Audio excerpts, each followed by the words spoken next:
This phone call question from Alan Steinberg in Louisville. How does each candidate feel about raising the minimum wage? Mayor Gray? Well, I'm for it.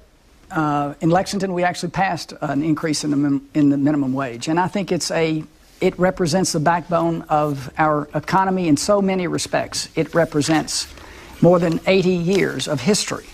And regrettably, the Congress, this is another example where the Congress, through gridlock and its dysfunction, has failed to act. And it meant then that a city like Lexington, a city like Louisville, had to act and had to do its job, had to do the job that the Congress should have been doing.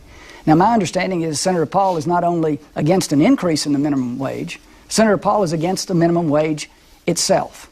I think that's wrong. I think it denies, and it is a denial of so much of the history of our country, a progressive movement of more than 100 years ago that recognized that a minimum wage was essential in a functioning capitalist environment and society. Senator? The Congressional Budget Office, which is nonpartisan, looks at these issues and tries to figure out what would be the consequences of things. If you raise the wage, a government set wage above the market would set, what you get is unemployment. The greater the differential between the market wage and the government wage, the greater the unemployment. They predicted if the minimum wage were raised to $10 an hour, that 500,000 people would lose their job. There are probably 98 studies I saw about a year ago. I think that's how many we found. Every one of them showing that it leads to unemployment. It's particularly bad in the sense that it leads to unemployment among many of the people with the least skills or the least chances, where there's so many obstacles. So actually, black teenagers have suffered more from raising the minimum wage above the market wage than almost any other category. What I would really like is to see wages way above the minimum wage. And I've traveled Kentucky. This is one of the things that really has impressed me. In the last 6 months, I've done about 130 town halls. I've been to industry after industry. And the main thing they're telling me, it isn't that they're paying $6 an hour, they're paying $12 an hour.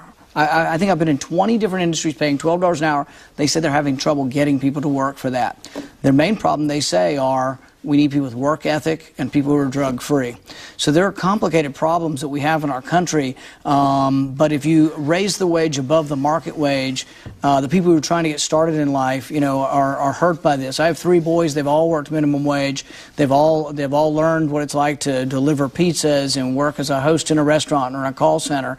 And frankly, that's how I grew up working. Listen, hard work with very small amounts, and I think it's good for the country to actually let people have access to work and learn the work ethic at a young age. I got to respond to that. I'm a businessman, and I've worked through the minimum wage myself. Nobody in our company today makes a minimum wage, but I can tell you that a lot of people do make the minimum wage, and he's dead wrong on this. He's dead wrong on it. It's just like he's dead wrong on pay equity for women. Most of the people who earn minimum wage today are women. That's who's struggling, and that's who's suffering. And either he's missing it or he's denying it. Senator, response? Well, all of the economists disagree. They all say that raising the wage above the market wage leads to unemployment. Congressional Budget Office says 500,000 jobs will be lost. I mean, a good way to look at this is, let's say minimum wage is $7.25 and you make it $15.